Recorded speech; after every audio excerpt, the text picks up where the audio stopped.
हम लोग माधुर्य कादम्बनी से पढ़ रहे हैं और अनर्थ निवृत्ति का सेक्शन है। तृतीय अमृत वृष्टि है, उस पर 7वां विभाग है, महाभागवतों की कृपा के विषय में स्वतंत्रता। देखिए, कल चर्चा हुई थी कि भागवत महाभागवत महान भक्त हैं, वह निंदा और स्तुति को एक समान लेते हैं, मतलब नहीं लेते हैं, एक समान लेते हैं मतलब उससे कुछ मतलब नहीं इनको। तो अब कोई व्यक्ति इसके प्रति किसी वस्तु के प्रति न्यूट्रल है तो कोई उसका रिएक्शन होगा ही नहीं। तो अगर मान लीजिए कोई व्यक्ति एक महाभागवत की महान भक्त की निंदा कर रहा है तो अब वो व्यक्ति तो क्रोधित होगा ही नहीं।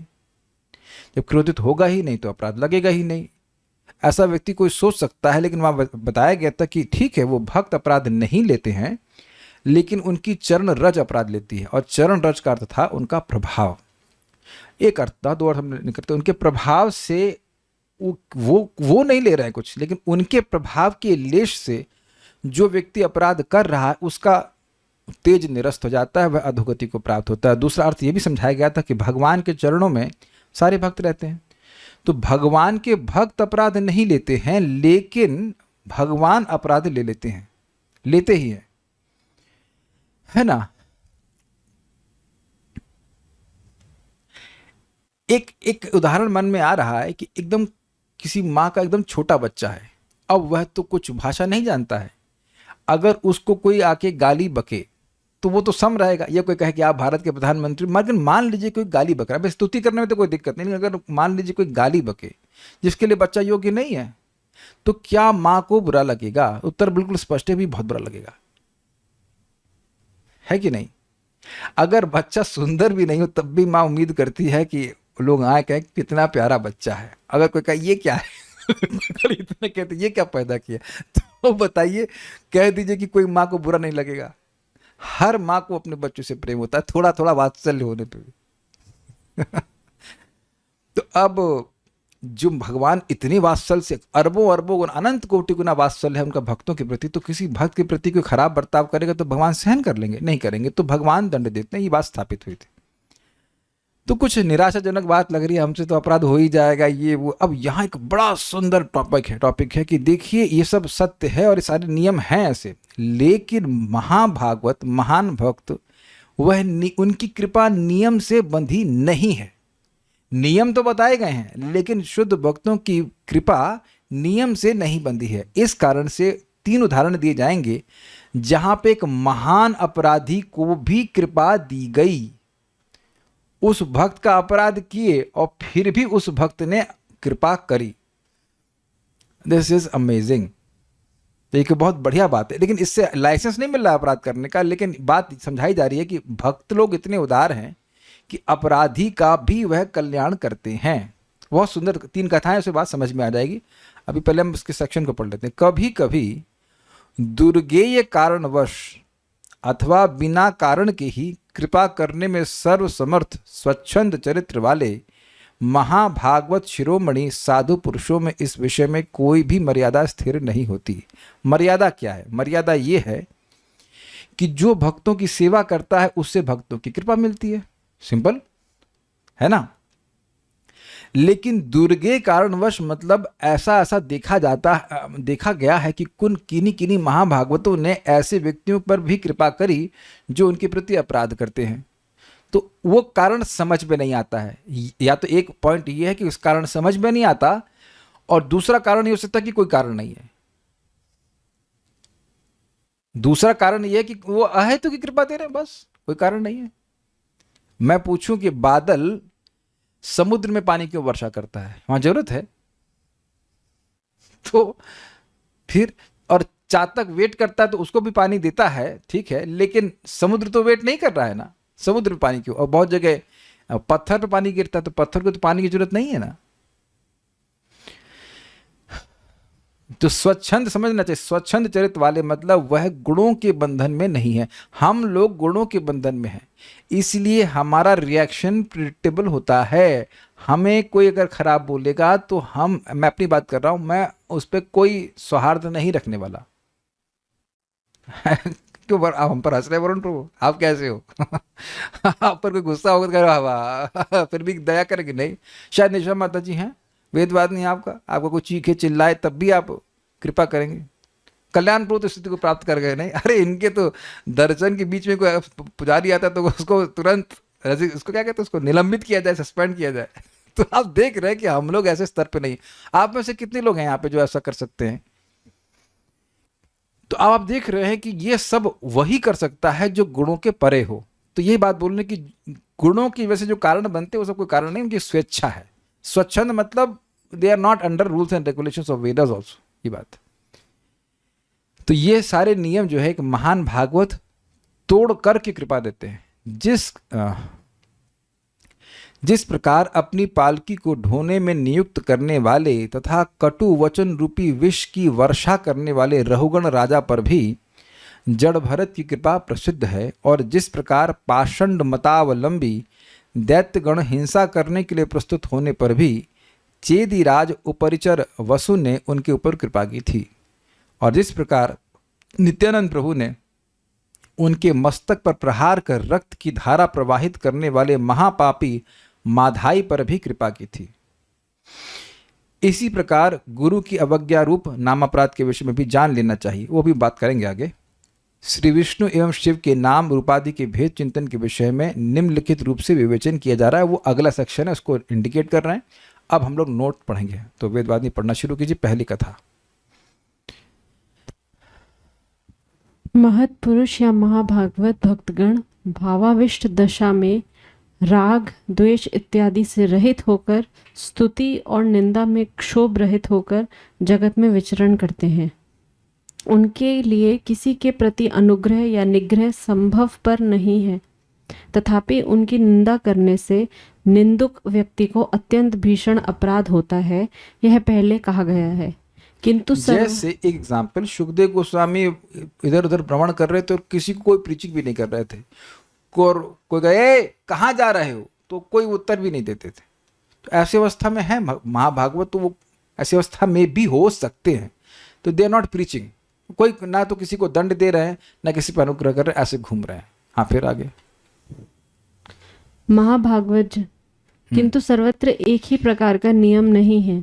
महाभागवत जन स्वतंत्र स्वभाव संपन्न होते हैं और अहेतु की कृपा करने में भी परम समर्थ होते हैं। इसीलिए कभी कभी वे अपने प्रति द्रोह करने वाले या निंदा करने वाले महापराधियों के प्रति भी अजस्त्र करुणा और कृपा की वर्षा कर उनका कल्याण, कृपा दृष्टि की वर्षा कर और कृपा दृष्टि की वर्षा कर उनका कल्याण विधान करते हैं। अजस्त्र मतलब निरंतर। श्रील ग्रंथकार महोदय इस विषय में 3 दृष्टांतों की अवतारणा कर रहे हैं। एक समय सिंधु सौवीर देश का राजा रहुगण पालकी पर चढ़कर इक्षुमती नदी के तट पर जा रहा था। वहां मार्ग में उसके व्यवस्थापक को एक पालकी उठाने वाले कहार की जरूरत हुई, क्योंकि उसका एक कहार बीमार पड़ गया।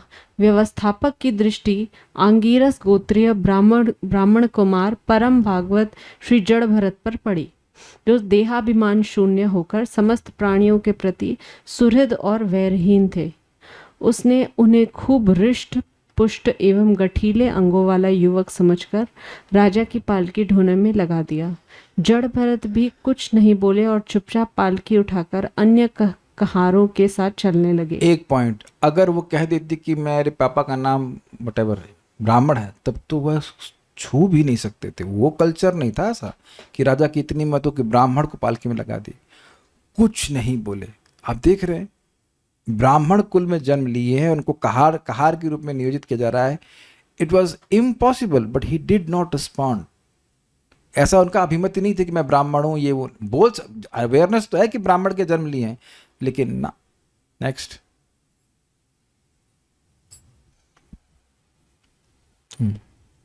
किसी चींटी या कीट आदि पर पैर ना पड़ जाए, इसलिए जड़ भरत जी पृथ्वी पर देख देख कर पैर रख रहे थे, जिससे उनकी चाल अन्य कहारों की चाल से मेल नहीं खाती थी और राजा रहुगण को झटका लग रहा था, झटका सा लगता था। ये फोटो दिख रहा है आपको।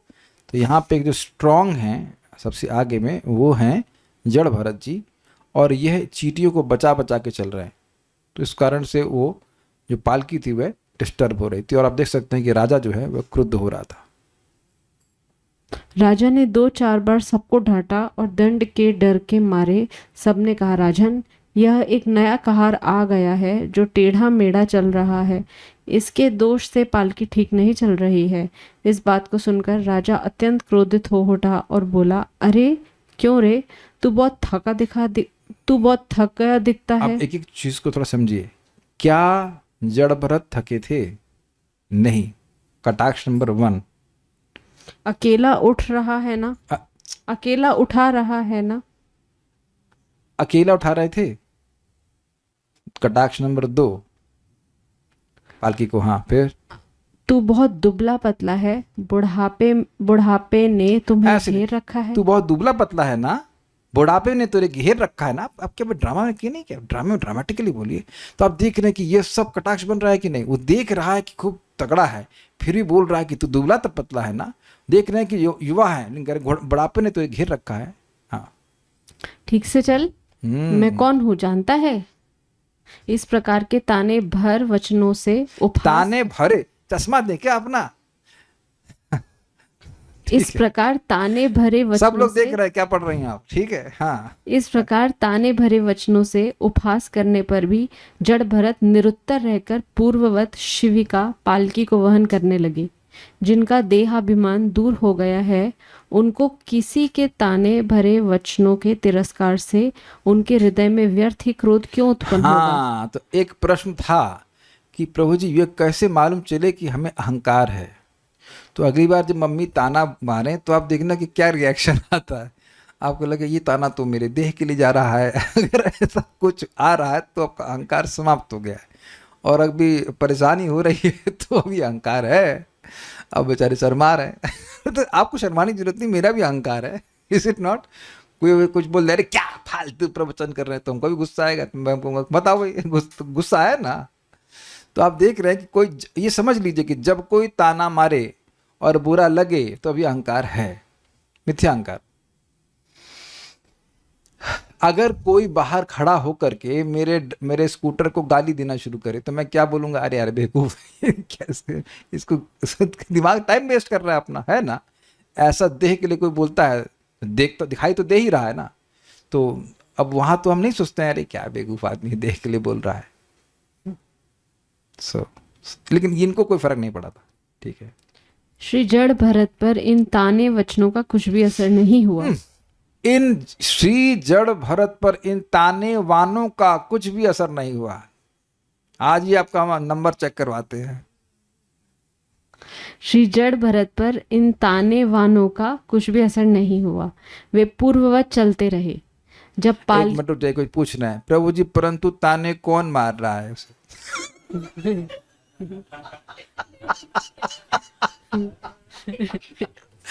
हर बार कोई रामायण खत्म हो गई और पूछ रावण कौन? रावण मैं हूं तो रावण। अब हम आपसे प्रश्न कर रहे हैं कि आप क्लास में कब आई थी? क्लास में कब आई थी आप? अरे भाई, अच्छा ये पूरा बात नहीं करे, कह रहे इस पर भी डिपेंड करता है कि ताने कौन मार रहा है। अच्छा ये बोलना चाहते हैं इस कथा के सोच में? नहीं, रॉन्ग। अगर अहंकार नहीं है तो आपको ताने का कोई फर्क नहीं पड़ेगा। चाहे कोई भी दो, चाहे कोई कुछ भी बोले, कुछ भी बोले, उससे कोई फर्क नहीं पड़ेगा। इस समय फुटबॉल का वर्ल्ड कप चैंपियन कौन है मुझे भी नहीं पता, पूछ रहा हूं आप लोग से। You can't care less. शायद ही आप लोग कभी डिप्रेस हुए होंगे इस जीवन में, भक्ति के पहले भी कभी जीवन में डिप्रेस हुए होंगे हल्का सा, कि भारत ने फुटबॉल का वर्ल्ड कप नहीं जीता। अब मेरी लैंग्वेज समझ पा रहे हैं? लेकिन अब जब आप भक्ति में नहीं थे तब की बात कर रहा हूं। अगर आपने क्रिकेट देखा है तो जब टीम हारती थी भारत की तो आप परेशान हो जाते थे। एक व्यक्ति यहाँ पे कह दीजिए कि नहीं हुआ हो, अगर वो क्रिकेट देखता था तब, नहीं देखा हो तो अलग बात है, और पैदा ही ना हुआ तब अलग बात है। लेकिन अगर क्रिकेट देखते थे तो आप वो फीलिंग देखिए, वो हृदय नीचे गिर जाता है, आंतों की तरफ चला जाता है, एक फील सो डिप्रेस्ड कि भारत की टीम हार गई, जबकि उससे आपका कुछ संबंध नहीं है।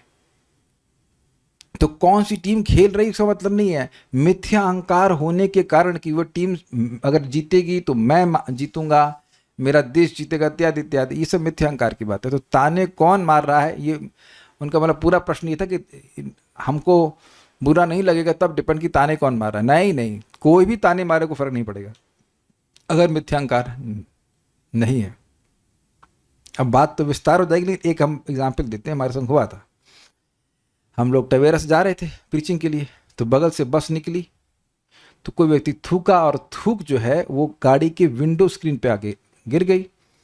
तो ड्राइवर ने वो क्या कहते हैं उसको, वाइपर चलाया, कुछ पानी चला के हटा तो दिया, लेकिन उधर से भी कुछ सुंदर वचन बोले हमारे ड्राइवर ने उसको, जबकि उसको जानता भी नहीं, उसको ना हमारी गाड़ी को देख के थूक रहा है, वो नेचुरली थूका उसने। और उस समय बिल्कुल मैं जब कर रहा था, मुझे कुछ भी रिएक्शन नहीं। हमने कहा काश ऐसा रिएक्शन मैं प्राप्त कर पाता जब कोई मुझ पर थूक दे, तब भी मैं कुछ ना करता। तब obviously I am not on that stage, but amazing है ना ये बात। गाड़ी से तो डिसआइडेंटिफाई कर ही रहे ना, हम गाड़ी का उपयोग कर रहे हैं, हमको पता है कहाँ जाना है, लेकिन ये नहीं कि गाड़ी पे थूक दिया। तो आप देखिए कि लोग ऐसे भी हैं कि हल्का सा गाड़ी को खुनुस दी तो जान मार देंगे या पिटाई कर देंगे, ऐसा कर देंगे, करते हैं कि नहीं? और बोलते भी तुमने मुझे ठोका, तुमको नहीं ठोका भाई, तुम्हारी गाड़ी की ठुक गई है, तुमको नहीं ठोका है। But they identify with this, ये सब है। तो खैर आपका वो प्रश्न जो तुम हंसे तो वो बात नहीं थी, लेकिन थैंक यू, आपने हंसा दिया। कोई बात नहीं, थोड़ा खून बढ़ा, तो क्या आगे पढ़ते हैं। हाँ, जब पालकी पूर्ववत हिलने डुलने लगी और राजा को झटका लगने लगा, तब महाराज रहुगण अत्यंत क्रोधित होकर बोले, क्या तू जीते जी मर गया है? मेरी आज्ञा का उल्लंघन करके तू तनिक भी डरता नहीं? स्मरण रख, जिस प्रकार यम सब लोगों का दंड विधान करता है, मैं भी उसी प्रकार से तुम्हें भीषण दंड प्रदान करूंगा और तभी तुम ठीक से चलोगे। महाराज रहुगण के इन तिरस्कार पूर्ण वचनों को सुनकर जड़ भरत कुछ हंसते हुए उनके ताने भरी वक्रोक्तियों को, वक्रोक्ति मतलब होता है टेढ़े वचन, ताने, वक्रोक्तियों को या तिरस्कार पूर्ण वचनों को अवलंबन करके अद्भुत एवं अपूर्व अध्यात्म ज्ञान का उपदेश प्रदान करने लगे। अवलंबन का मतलब जो वो ताना बोले उसी को लेकर वो आध्यात्मिक ज्ञान देती है। It's amazing. आप कह रहे हो मैं छोटा हूँ, मोटा हूँ, ऐसे करके ये एक बात पकड़े, उसको बोल के आध्यात्मिक ज्ञान देना शुरू करे। बड़ा सुंदर प्रसंग है यार, waiting for that 5th canto, really nice. बड़ा दुख की बात है, परम पूज्य राधा गोविंद महाराज प्रवचन किए, लेकिन वो प्रवचन की रिकॉर्डिंग थोड़ी डिस्टर्ब है। प्रवचन बहुत ज़बरदस्त है, थोड़ा बहुत सुना था, लेकिन रिकॉर्डिंग अच्छी नहीं हुई है। बहुत होती तो उसको सुनने को बहुत अच्छा लगता। उसको श्रीधर स्वामी पाद जड़ भरत के उपाख्यान को अमृत उपाख्यान कहते हैं, अमृत उपाख्यान। अब देखिए जब हम लोग आगे पढ़ेंगे तो पढ़ेंगे, है बड़ा इंटरेस्टिंग। हाँ, देह की स्थूलता कृष्णता, जीवन मरण और परमार्थ का तत्व बतलाया। राजा उस यथार्थ तत्व उपदेश को सुनकर लज्जित हुआ और पालकी से उतरकर उनके चरणों में मस्तक रखकर अपने अपराध की क्षमा याचना करने लगा। अंत में अनेक जिज्ञासाओं का समाधान पाकर राजा रहुगण कृतार्थ हो गया और देहात्म बुद्धि को त्याग कर भगवत भजन में तत्पर होकर परम गति को प्राप्त हुआ। अपराध करने पर भी महाभागवत श्री जड़ भरत की उसे कृपा प्राप्त हुई और उनका कल्याण हुआ। श्रीमद् भागवत के 5म स्कंद में राजा रहुगण और जड़ भरत का प्रसंग विस्तृत रूप से वर्णन किया गया है। तो क्या सीखा आपने कि महाभागवत इस पर निर्भर नहीं कर रहे हैं कि कोई अपराध करेगा तो हम कृपा नहीं देंगे। यद्यपि ये सिद्धांत नहीं बोला जा रहा है कि अपराध करना चाहिए। दूसरे उदाहरण में चेदीराज उपरिचर वसु का यहाँ उल्लेख किया गया है। ये चेदीराज हैं, एक चैट जीपीटी की फोटो है बट चेदीराज हैं और ये असुरों को उपदेश दे रहे हैं जो उनको मारने के लिए आए थे। श्रीमद् जीव गोस्वामी पाद में भक्ति संदर्भ 176 अनुच्छेद में विष्णु धर्मोत्तर से उपरिचर वसु का दृष्टांत वर्णन किया है। विष्णु धर्मोत्तर की कथा के अनुसार उपरिचर वसु के दृष्टांत से महाअपराधी के प्रति भी महत पुरुषों की कृपा का संवाद पाया जाता है। उपरिचर वसु ने देवताओं की सहायता करने के लिए दैत्यों का विनाश किया और उस हिंसा कार्य से अनुतप्त और विषयों से विरक्त होकर उत्कंठित चित्त से श्री हरि का निरंतर ध्यान करने की अभिलाषा से पाताल लोक में प्रवेश किया। इसी दैत्यों ने समाचार पाकर कि उनके पूर्व शत्रु ने हिंसा कार्य से निवृत्त होकर बिना अस्त्र शस्त्र के पाताल में प्रवेश किया है, इस समय उनके हाथों में अस्त्र शस्त्र नहीं होने से प्रतिहिंसा लेने का उचित अवसर उपस्थित हुआ है। ऐसा सोचकर दैत्यगण उनका वध करने के लिए पाताल में उपरिचर वसु के समीप गए। उन्होंने जब उनका मस्तक काटने के लिए अस्त्रों को उठाया तब भगवत भक्ति के प्रभाव से वे अस्त्र उठे ही रह गए और भक्त प्रवर उपरिचर वसु के ऊपर प्रहार न कर सके। ऐसा देखकर वे सब दैत्य गुरु शुक्राचार्य के निकट गए और उनके परामर्श के अनुसार पुनः पाताल में आकर पाषंड धर्म का उपदेश करने लगे। यहाँ पाषंड मतलब नास्तिक धर्म। यहाँ जानने योग्य यह बात है कि दैत्यों के निकट सब वृतांत को श्रवण कर शुक्राचार्य ने यह विचार किया कि जब तक उपरिचर वसु के हृदय में भगवत चिंता रहेगी, भगवत चिंतन रहेगा, तब तक उनका कोई बाल बाका नहीं कर सकता।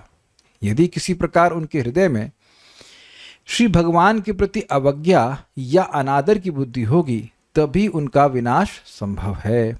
इसलिए शुक्राचार्य ने असुरों से कहा, तुम लोग उपरिचर वसु के समीप जाकर ईश्वर नहीं है, वेद शास्त्र मिथ्या है, इस प्रकार पाषंड मत का उच्च स्वर से प्रचार करो। गुरु शुक्राचार्य के आदेश से जब दैत्य लोग उपरिचर वसु के निकट चारों ओर पाषंड मत का उच्च स्वर से प्रचार करने लगे, तब भक्त प्रवर उपरिचर वसु की समाधि किंचित भंग हो गई। उनका ध्यान गया कि लोग बोल क्या रहे हैं। उनके प्रचारित पाषंडवाद का श्रवण कर तथा दैत्यों की दुर्गति देखकर उपरिचर वसु के हृदय में करुणा का संचार हुआ। उन्होंने मन ही मन सोचा, अहो दैत्यों की क्या दुर्गत है, मेरे प्राण का विनाश करने के लिए सर्वेश्वर, सर्व कारण, सर्वनियंता भगवान के अस्तित्व पर्यंत को विलुप्त करना चाहते हैं। हे परम कारुणिक भगवान, उनके प्रति प्रसन्न होकर उनकी दुर्मति को दूर कर उन्हें अपने श्री चरणों के भक्ति रस में, श्री चरण कमलों के भक्ति रस में डुबा दो। भगवत भक्त की इस प्रकार करुण प्रार्थना से दैत्य लोग भगवत भक्त हो गए। तो आप यहाँ पे एक स्पष्ट चीज देख रहे हैं कि सामने वाले की कोई योग्यता नहीं है और वह अपराध भी कर रहे हैं, फिर भी वे भगवान से प्रार्थना कर रहे हैं और इस कारण से भगवान की कृपा और भक्त कृपा से वो सारे दैत्य भक्त बन गए। ये प्रश्न सही था? आप बताइए, क्या ये प्रश्न सही है? क्या ये प्रश्न सही है कि तुरंत बन गए? आप तुरंत बन गए कुछ? अगर कोई भक्ति में आ गया दैत्य, ये बहुत बड़ी बात है कि नहीं? आपको ये सब समझाने की जरूरत है? आपको एक्सपीरियंस है इस तरह से कि कुछ ऐसे लोग हैं जिनको आप जानते हैं जो भक्ति में आएंगे ही नहीं, आने के बाद तो समय कितना लगना है।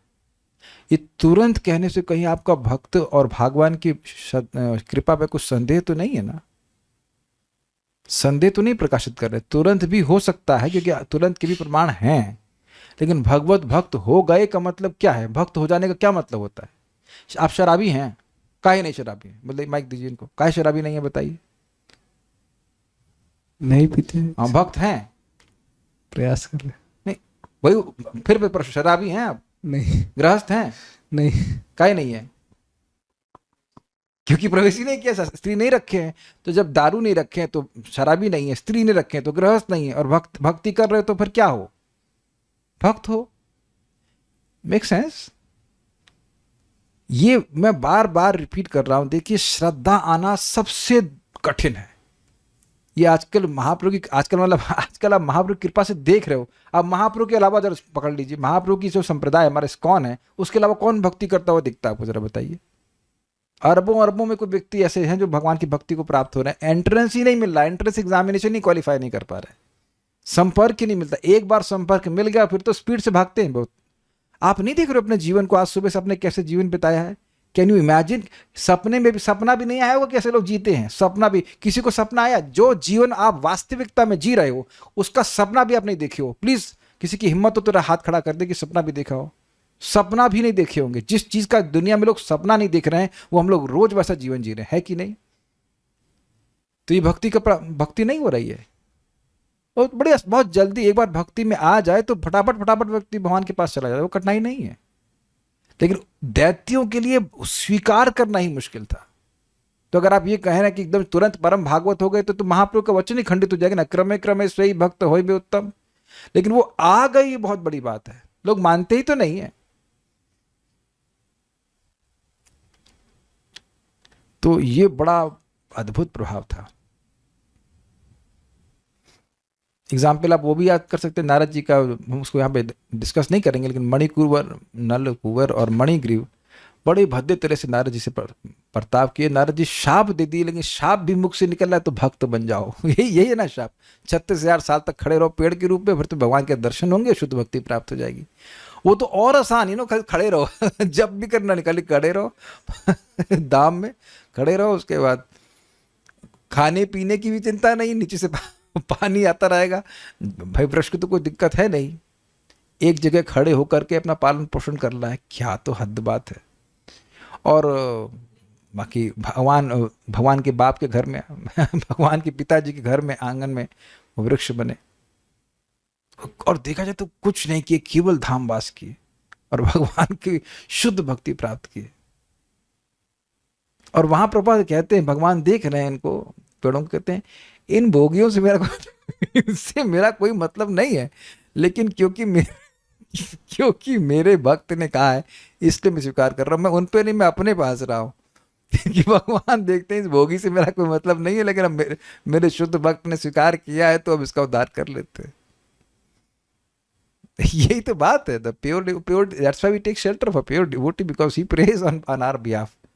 अब आ रही बात तो हम बोल दे रहे हैं कि परम पूज्य राधानाथ महाराज से एक भक्त ने पूछा, महाराज दीक्षा देने में क्या दिक्कत है? नाम चेंज करना है और आपको यज्ञ में बैठना है और हो गया। तो महाराज ने कहा ऐसा नहीं है, मैं हर एक भक्त जिसको मैं दीक्षा देता हूँ उसके लिए भगवान से पर्सनली प्रार्थना करता हूँ। तभी मैं, अब मेरा आश्चर्य खत्म हो जाता है कि somehow why I am hanging in this spiritual life because of the prayers of Guru Maharaj. That's a very simple point. भक्त लोग प्रार्थना कर रहे होते हैं इसलिए हम बचे रहते हैं। हमने सुना है महाराज के बारे में कि कोई शिष्य बुरी तरह माया में भी चले गए हैं और महाराज को पता है, still Maharaj is praying for them. ऐसा उन लोगों की करुणा होती है। तो खैर हम पॉइंट पे आ जा रहे हैं कि भगवान के भक्तों के प्रति अपराध करने पर भी ऐसा देखा गया है कि वह कृपा करते हैं। It's like overflowing. जैसे समझ लीजिए सुनामी है, तो सुनामी उठ रही है, सामने का एकदम खड़ा हो जाए कोई भाला लेकर के, मैं इसको देख लेता हूँ, तुम क्या देखोगे, तुम बह जाओगे। तो कृपा इतनी अद्भुत है कि वो सारे जो अपराध हैं वो सब खत्म हो जाते हैं। खत्म मतलब उसको नेग्लेक्ट करके उस पर कृपा उड़ेल देते हैं। यू वांट टू रीड तीसरे उदाहरण में, ये तो बड़ा प्रसिद्ध उदाहरण है तो उसमें तो कठिनाई नहीं होनी चाहिए। तीसरे उदाहरण में श्रील ग्रंथकार चक्रवर्ती पाद ने अक्रोध परमानंदा नित्यानंद प्रभु की मधाई पर कृपा का उल्लेख किया है। हमें अपराध दे लिया अभी, आपने मधाई का नाम ठीक से नहीं बोला। माधाई है वो, नॉट मधाई, माधाई। हाँ माधाई, हाँ ठीक है। श्री गौर नित्यानंद की लीला में जगाई माधाई उद्धार एक प्रसिद्ध घटना है। एक दिन श्री चैतन्य महाप्रभु ने श्रीपाद नित्यानंद प्रभु और हरिदास ठाकुर को बुलाकर कहा, हे नित्यानंद, हे हरिदास, मेरी इस आज्ञा का सर्वत्र घर घर में जाकर प्रचार करो। घर घर में जाकर कहो कि आप लोग कृष्ण तत्व की शिक्षा कर कृष्ण का भजन करें। प्रतिदिन हरे कृष्ण कृष्ण कृष्ण हरे हरे, हरे राम राम राम हरे हरे, इस प्रकार सबको यह नाम लेने के लिए कहें। श्रीमन महाप्रभु के आदेश को प्राप्त कर श्रीपाद नित्यानंद प्रभु और हरिदास ठाकुर प्रतिदिन घर घर में जाकर उनसे यह भिक्षा मांगते थे कि आप लोग कृष्ण नाम का संकीर्तन करें और कृष्ण का भजन करें। श्री कृष्ण ही जगत के प्राण हैं, श्री कृष्ण ही जगत की संपत्ति हैं, वही जगत के जीवन स्वरूप हैं। इसलिए ऐसे कृष्ण का एकांतिक चित्त से भजन करें। इस प्रकार वे दोनों घर घर जाकर प्रचार करने लगे।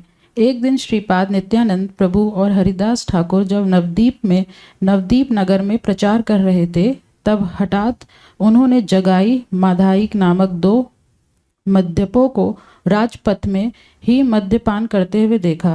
वे यद्यपि जाति के ब्राह्मण थे, किंतु उनकी आकृति और प्रकृति बड़ी ही भयानक थी।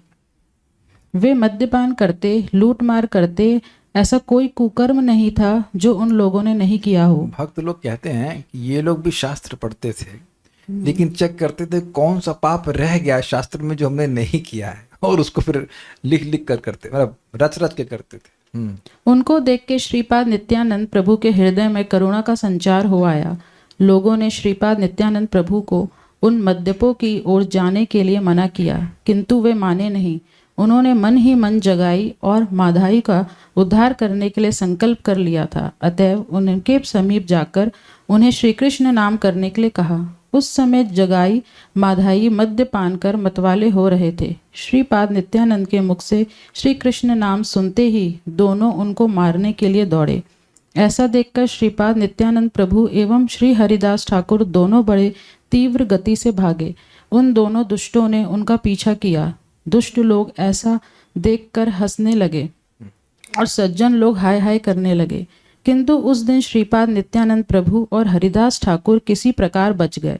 दूसरे दिन श्रीपाद नित्यानंद प्रभु और हरिदास ठाकुर उसी स्थान पर पहुंचे जहां मटके में मद रखा था। दोनों मद्यप उसका पान कर रहे थे।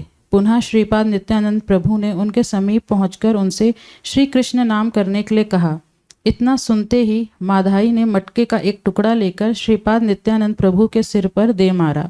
इससे उनके सिर से रक्त प्रवाहित होने लगा। और फिर वहां पे आप लोग से निवेदन है, उस मूवी को जो देखेगा नदियार निमाई, और वहां पे बड़ा सुंदर चित्र प्रस्तुत किया गया है कि वो कहते हैं कि तुमने मेरा सर फोड़ दिया है, ये पर्याप्त कारण नहीं है कि मैं तुम्हें कृष्ण प्रेम न दूं। यह है नित्यानंद प्रभु की विशेष कृपा।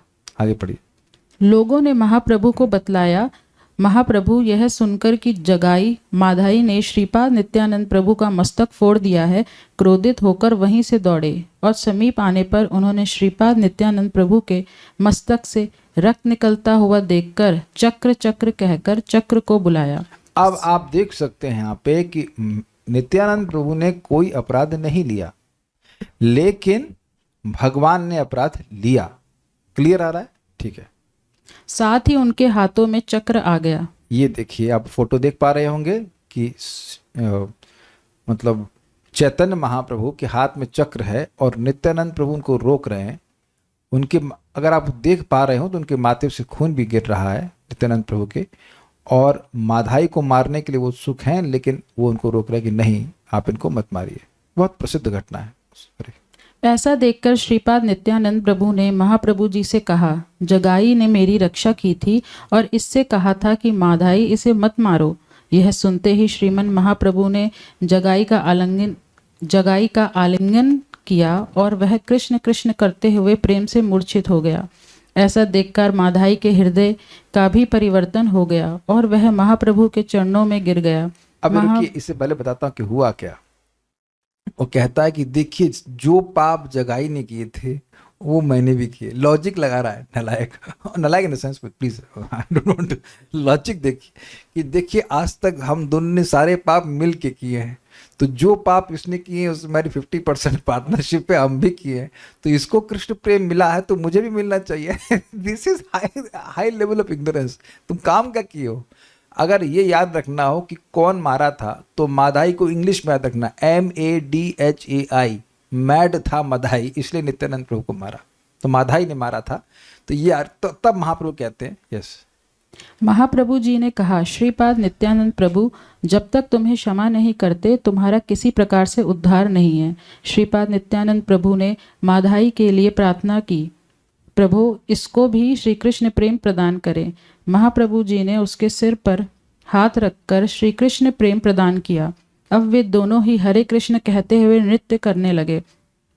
इस प्रकार निताई चांद की कृपा से ये दोनों दुष्ट और महापापी शीघ्र ही महाभागवत बन गए। वे प्रतिदिन गंगा के घाट जहाँ ये उत्पात किया करते थे पर प्रतिदिन झाड़ू लेकर साफ करने लगे। और कोई आकर के इनके पूर्व पापों के कारण दुखी होकर के इनको पत्थर मारता तो कहते हम इसी योग्य हैं, हमें और मारिए। इस प्रकार से सहिष्णु हो गए थे। भाई चक्कर ये था कि ये लोग शराब के नशे में धुत रहते थे, तो किसको थप्पड़ मार रहे हैं, किसका मर्डर कर रहे हैं, किसको क्या कर रहे हैं, उनको यह भी याद नहीं रहता था कि कर क्या रहे हैं। तो अब भले ही साधु बन गए थे, लेकिन बहुत से लोग सम्मान करते थे, लेकिन बहुत से लोग क्रोधित होंगे कि भाई इसने हमारे संग ऐसा किया, तो पत्थर भी मारते थे तो वह कुछ उत्तर नहीं दिया करते थे। और इसमें लिखा भी है चैतन्य भागवत में कि माधाई ब्रह्मचारी बन गए, नाम 2 लाख नाम जप करने लगे। देखिए बात नाम जप करने में कठिनाई की नहीं है। अगर नाम प्रभु वो स्वाद प्रकट करने लगे तो आप रुकने वाले नहीं हो, है कि नहीं। भोजन भी कभी इतना अच्छा होता है, मन करता है रुके ही नहीं, लेकिन पेट भर जाता है, लेकिन जीव और कान तो ऐसे है नहीं कि भर जाए। ये बात सोचने वाली है कि कृष्ण प्रेम प्रदायते, भगवान चैतन्य महाप्रभु प्रेम देने वाले हैं। If he is pleased and he can be pleased bye anyone, अगर वो प्रसन्न हो जाएं तो भगवत प्रेम मिल जाएगा। और ध्यान दीजिएगा कि प्रसन्न व्यक्ति तब होता है जब व्यक्ति वैसे आचरण करे जैसे वो करवाना चाहता है। Do you agree? कोई भी व्यक्ति इसी प्रकार से प्रसन्न होता है। तो महाप्रभु हम लोग सुन चुके हैं कि त्रिनादपि सुनिचेना को अपने कंठ में बांध करके हम उसको अभ्यास करें कि हम इस प्रकार से अगर भजन करेंगे तो महाप्रभु बड़े प्रसन्न होंगे। Every time we are dealing with someone, वो फिल्टर लगा होना चाहिए, त्रिनादपि सुनिचेना तरोरपि सहिष्णुना। तो कहेंगे अभी आप गुस्सा हुए थे, तो क्या मैं नहीं कह रहा हूं कि इस प्लेटफॉर्म पर हूं, लेकिन गुस्सा मैं किस चीज पे हुआ था? मुझे जरूरी नहीं प्रभु जैसा करे हो, लेकिन मुझे ऐसा लगा कि भक्त की कृपा पे संदेह की जा रहा है, इसलिए मैं गुस्सा हुआ था। जब हम सिद्धांत क्लास दे रहे होते हैं और ऐसा कुछ त्रुटि होते हुए दिखते हैं तो उसको मतलब उसको नष्ट करने के लिए ऐसा कभी कभी क्रोध आ जाता है। लेकिन ऐसा नहीं कि हम लोग सब लोग अपने ऊपर कोई काली बकरा तो उससे झगड़ा करना शुरू करते हैं। मैं तो त्रिनादपि के प्लेटफॉर्म पे नहीं, मुझे पता है, बट एटलीस्ट एस्पायर कर सकते हैं। क्या एस्पायर करना शुरू करेंगे? जब एस्पिरेशन होता है तो व्यक्ति धीरे धीरे अभ्यास करता है। घंटे भर के लिए होइए, घंटे भर के लिए किसी झगड़ा ना करें, सम्मान दें, फिर उसका नेक्स्ट घंटा देखिए, just try to do that. कौन इतना हमको अपराध कर दे रहा है भाई? एक भक्त हमको भी दिख रहे हैं और बोल रहे थे कि मंदिर जाते हैं, कोई भक्त उनसे खराब बर्ताव करते हैं, हमेशा खराब बर्ताव करते हैं, वो आपका अभ्यास करा रहे हैं सहिष्णु होने के लिए। जब बाकी से लोग अच्छा बर्ताव कर रहे हैं, वही व्यक्ति खराब कर रहा है, तो ठीक है आप अच्छा बर्ताव कीजिए, आप मतलब खराब बर्ताव मत कीजिए। अब वो उस पर आपका तो कंट्रोल है नहीं कि सामने वाला कैसे बर्ताव करेगा। तो अब भगवान आपसे तो प्रसन्न होंगे ना, वो उससे होंगे कि नहीं होंगे हमारा रिस्पॉन्सिबिलिटी नहीं है, लेकिन हमसे तो प्रसन्न हो जाएंगे ना। ये स्वयं महाप्रभु बोले कि इस प्रकार से अगर इस चेतना में नाम जप करेगा तो बड़ी आसानी से कृष्ण प्रेम मिल जाएगा, जो कि जो पंचम पुरुषार्थ है, जिसके आगे मुक्ति सब तृण के समान होती। तो मनोभावना का बड़ा प्रभाव है। ठीक है। अब गंगा में स्नान करने वाले पुरुष और महिलाएं भी निश्चिंत होकर वहां स्नान करने के लिए आने लगी। इस प्रकार इस बात ये थी कि जहां गंगा जी में स्नान करने को जाता तो सैनिकों को साथ में लेके जाता था, कि कोई क्षत्रियों को साथ में लेके जाता था, कहीं अटैक ना कर दें। ये सब घटना उसमें थी पहले, मतलब पहले से हुआ करता था। अब वो लोग शांति से स्नान करने जाते थे। इस प्रकार ग्रंथकार इस तृतीय अपराध के संबंध में कह रहे हैं कि साधु निंदा जिस प्रकार भजन मार्ग में प्रबल बाधा है, उसी प्रकार श्री गुरुदेव की अवज्ञा करना भी भजन पथ में घोर प्रतिबंधक है। समझे ये बात ये कि जैसे वैष्णव का अपराध करना प्रबल अपराध है, तो गुरु भी तो वैष्णव है, तो गुरु की अवज्ञा करना वह अपराध है। देखिए अपराध कर समझ रहे हैं, अपराध मतलब असंतुष्ट कर देना। तो गुरु की अवज्ञा जो अपराध है, ये भी बहुत प्रबल अपराध है जो भजन में अवरोध उत्पन्न करता है। तो उसके बारे में भी वो बस इतना बोल करके आगे बढ़ जा रहे हैं। हाँ ठीक है। इसलिए संयोगवश गुरु अवज्ञा रूप अपराध हो जाने पर निष्कपट होकर श्री गुरुदेव के चरणों में गिरकर अनुतप्त होकर क्षमा मांगनी चाहिए। परम करुण शिष्य वत्सल श्री गुरुदेव क्षमा कर शिष्य के प्रति अवश्य ही प्रसन्न होंगे। समझ रहे हैं क्या बात आ रही? बात ही हो रही है कि जैसे किसी भक्त के प्रति गलती से हम अपराध कर दें तो क्षमा मांग लेते हैं, तो वो क्षमा कर देते हैं, हम प्रयास करते हैं दोबारा वो अपराध नहीं करें। उसी प्रकार गुरु की अवज्ञा रूपी अपराध हो जाता है, तो गुरु के समक्ष जा करके या उनसे किसी से बात करके उनको माफ़ी मांगना चाहिए तो वह भी क्षमा कर देंगे। सापेक्ष मतलब एक मैपिंग कर दी है कि जैसे वैष्णव को संतुष्ट करेंगे वही रीति गुरु के प्रति भी होगी। Is it okay? कोई प्रश्न किसी बात का है तो हम देख लेते हैं। प्रेम पूर्ण शाप, व्हाट डज दैट मीन? प्रभु जी क्या ये जय विजय ही हैं? मुझसे पूछा गया था एक भक्त के द्वारा, तो हमने रिसर्च करा। गौर गणोपदेश दीपिका के 153 श्लोक में ऐसा बोला गया है कि जो पहले जय विजय थे वो कौन है, मैं बताता हूं, मैंने भेजा था। हाँ जी, Jay and Vijay, the two doorkeepers of Vaikuntha Lok, voluntarily appeared in Lord Chaitanya's pastimes as the two devotees Sri Jagannath and Sri Madhav. तो अब ये इनको सूचित करना है कि किसी और को हम नहीं कह सकते हैं, लेकिन भक्त लोग ऐसा कहते हैं। तो जब ये बात आई थी तो ये रेफरेंस मिला है गौर गणोदेश दीपिका से। समझ रहे हैं ना बात? स्वेच्छा से आए थे मतलब उनका टर्म तो समाप्त हो गया था भगवान श्री कृष्ण के समय ही, तो उनको वापस वैकुंठ चले जाना चाहिए था, लेकिन वो स्वेच्छा से महाप्रभु की लीला का आस्वादन करने के लिए स्वेच्छा से आए थे श्री जगन्नाथ और श्री माधव के रूप में। अब ये श्री जगन्नाथ और श्री माधव जगाई मधाई को इंगित कर रहा है या किसी अन्य भक्त को, इस पे कुछ हम विचार नहीं कह सकते, कि इतना हमको रेफरेंस मिला था। अगर आप ऐसे कहते हैं, अगर गुरु सामने ना हो तो मानसिक माफी मांग सकते हैं क्या? पर डिपेंड कि अपराध क्या हुआ है। मान लीजिए अब कुछ थोड़ी बहुत त्रुटि हुई है तो कोई बात नहीं, लेकिन बहुत बड़ी त्रुटि हुई है तो फिर बेहतर होगा कि आप फ़ोन कॉल या एटलीस्ट ईमेल भी होता है या व्हाट्सएप कर सकते हैं। अनुतप्त का अर्थ क्या होता है? अनुतप्त मतलब वही अनुतापित होना, पश्चाताप। अनु मतलब पश्चात में, बाद में, और ताप मतलब ताप, पश्चाताप होता है। और कुछ कहते हैं, इट शोज राजा रघुगण की कॉन्शियसनेस इतनी हाई थी, जड़ भरत जी से एक बार सुनने के बाद देहात्म बुद्धि का त्याग कर दिया। हम लोग तो बार बार सुनने के बाद भी पालन नहीं करते। बात अच्छी है, देखिए बहुत गंभीर बात माता जी ने कही है। हमने सुना है ऐसा, अब हम उस सेक्शन को पूरा पढ़े नहीं है तो इसलिए हम पूरा नहीं कह सकते, लेकिन बात यह है कि राजा अब राज्य में वापस राज्य नहीं करने गया। बात यह थी कि रघुगुण महाराज कपिल आश्रम जा रहे थे, तो ही वॉज स्पिरिचुअली इंक्लाइंड। लेकिन देखिए, कोई स्पिरिचुअली इंक्लाइंड व्यक्ति अहंकार से रहित हो ये जरूरी नहीं है, तो उसमें भी कुछ राजा का अहंकार रहेगा। तो जब इधर ये देखे जड़ भरत महाराज और वो ज्ञान दिए, तो अब वो राज्य नहीं करने गए, वो भक्ति में ही प्रवृत्त हो गए। ऐसा हो सकता है, अजामिल भी तो ऐसा था ना। अब एक प्रश्न है कि हम लोग अपने लेवल पर मिथ्या अहंकार से कैसे दूर रहें। ये बहुत अच्छा प्रश्न हो सकता है, नहीं आप कर रहे हो तो मैं उठा रहा हूं। मिथ्या अहंकार में व्यक्ति क्या सोचता है? मैं ये देह हूं और मुझे ये काम करना क्योंकि मुझे पसंद है। तो मिथ्या अहंकार से रहित होने का सिंपल सा स्ट्रैटेजी है, व्यक्ति ये चेक करे कि क्या ये कार्य कृष्ण से संबंधित है, क्या इस चीज से मुझे कृष्ण की स्मृति होगी। तो अगर इस कॉन्शियसनेस में हैं तो एटलीस्ट उस टाइम के लिए आप मिथ्या अहंकार से अलग हैं। आप अपने वास्तविक अहंकार में हैं कि मैं कृष्ण का सेवक हूं। It's not difficult. जैसे आप मान लीजिए दाल बनाना शुरू करते हैं, तो सबसे पहले आपने दाल को मतलब कुकर को गर्म किया, उसमें डाली चीनी, और चीनी के बाद उसमें डाल दिया सौंठ, और सौंठ के बाद डाल दिया उसमें आपने मूली काट के। तुंगे आपने तो यही रेसिपी भेजी थी ना दाल बनाने की,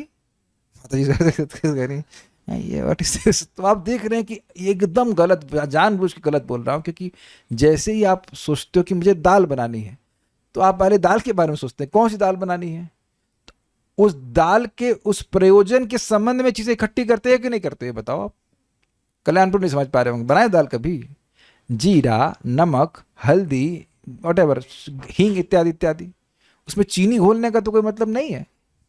आज मैं कहूँ शरबत, तो शरबत सबसे पहले नमक लेंगे ना तो आप समझ रहे हैं ना।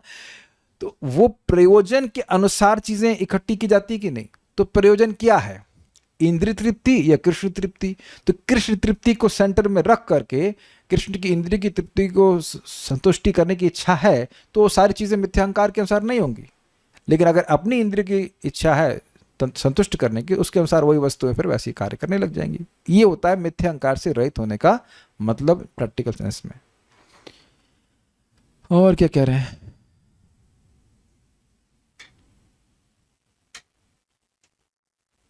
एक कह रहे हैं कि क्या मेरे द्वारा आपके चरण कमलों में कोई अपराध हो गया? हो ही नहीं सकता।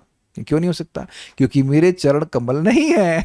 मेरे चरण कमल है ही नहीं। मेरे पैर है लेकिन मेरे चरण कमल है नहीं। अगर मेरे चरण कमल होते तो जरूर अपराध करता, लेकिन चरण कमल है ही नहीं ना। कमल तो मुझे बाहर से खरीदने पड़ते, चरण कमल नहीं है तो अपराध नहीं है। देखिए बात बहुत सिंपल है। मैं क्रोधित तब होता हूं जब मैं देखता हूं कि भक्त साधना ठीक से नहीं कर रहा है और माया में, केवल माया में जा रहा है। आप समझे मेरी बात? भाई माया में जाओ यार, कोई बात नहीं, लेकिन ऐसा नहीं कि साधना में छोड़ करके जाओ। अगर हम देख रहे हैं कि भक्त जब कर रहा है, साधना में कर रहा है, तो कम से कम विषय संग्रह में तो रहो यार। समझे बात? ये नहीं कि एकदम हार करके बैठ गए और भजन ही छोड़ दिया। या मुझे तब भी गुस्सा आता है, रियली तब बहुत गुस्सा आता है जब कोई मेरे घर में आया, मैं 3 घंटा दिया उसको, और जब हम कॉल करते हैं तो वो कॉल भी नहीं उठाते हैं। एंड दैट मुझे बहुत गुस्सा आता है। फिर मैं क्या करता हूँ? मैं कुछ नहीं करता, पानी पी के कंबल उड़ के सो जाते। किस किस का मुंह देख के किस किस को रोइए।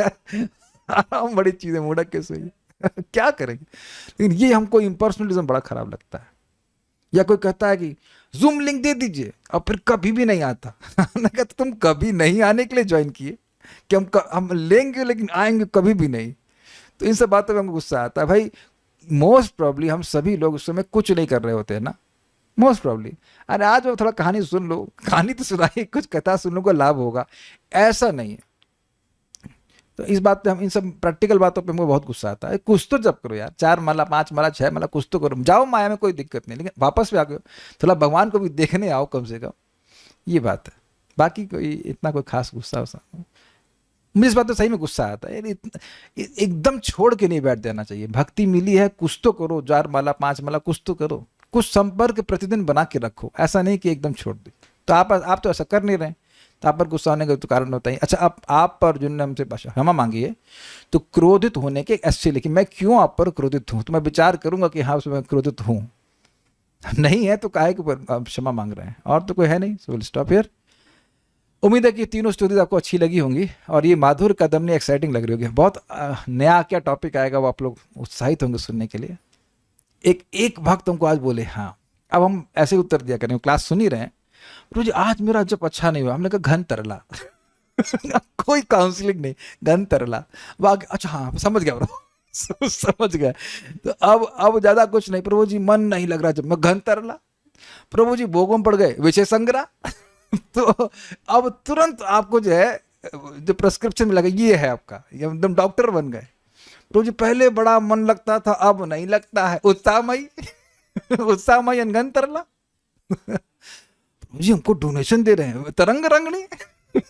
तो आप समझ गए ना। तो ये सब चलता है, सबका चलेगा, कोई दिक्कत नहीं। कुछ कार्य करना नहीं, और सब लेक्चर रेडी है, सुन लो भाई, अपने आप शांति मिल जाएगी। और जब अच्छा लगता है तब नहीं पूछते, प्रभु जी आज हमारा जब बड़ा अच्छा हो रहा है, ये तो कुछ बोलते नहीं है। तो घन ही घन लोगे बेटा, तो तरल भी, तो रसमलाई में रस भी होता है थोड़ा, और मतलब थोड़ा ढीला माल भी होता है, और टाइट भी चीज रहती है। दोनों चीज चलता रहेगा। लेकिन एक बात आप बार बार मैं रिपीट कर रहा हूं, whence you are in devotee association you are very strong. इस समय पहले हाथ तो नहीं खड़ा करवा सकते, लेकिन you don't you feel strong in Krishna consciousness. जैसे ही भक्तों की संगति में आते हैं, बस एक चीज मैंने जरूर देखी है, और वो मुझे डर लगता है कि जब लोग सोचने लगते हैं कि वो अकेले भक्ति कर लेंगे, और मैं भी सोचता हूँ कि वो कर रहे होंगे, बाद में थोड़े से वो नहीं करते होते हैं। मतलब समाव ये जो सिद्धांत है ये हमेशा लागू होता ही है कि भक्तों की संगति के बिना भक्ति नहीं कर पाते। एंड भक्त भी ऐसे नहीं मरे, you have to be enthusiastic, you have to see them happy. अगर आप जिनकी संगति कर रहे हैं वो सब मरे मरे वाले डिवोटी ना, सो के जब कर रहे हैं मर के, विद ऑल ड्यू रिस्पेक्ट, तो आपको कभी उत्साह नहीं आएगा. You need to be with enthusiastic devotee. अरे you need to be with us, with all of us. सब लोग उत्साहित है कि नहीं? अब यहाँ कौन कह देगा माया से पूरा बाहर निकल गए, और ये कैसे कह सकते हो कि माया के पूरा अंदर है? दोनों ही हैं, बीच में कहीं कहीं. आपको क्या चल रहा है? अब विषय संग्रह. आप लोग कोई पूछो कैसे हो, विषय संग्रह कैसे हो? धन तरला और क्या हाल चल रहा है? उत्साहमयी. तो ऐसे भी उत्तर दिए जाने चाहिए, तो समझ में आ जाएगा कंसेप्ट क्या है. जैसे भक्तों के संग करते हैं वैसे ही गुण आ जाते हैं. हाँ वो तो है. So will stop here now. Shri माधुर्य कादम्बनी की जय. श्री प्रभुपाद की जय. निताय गौर.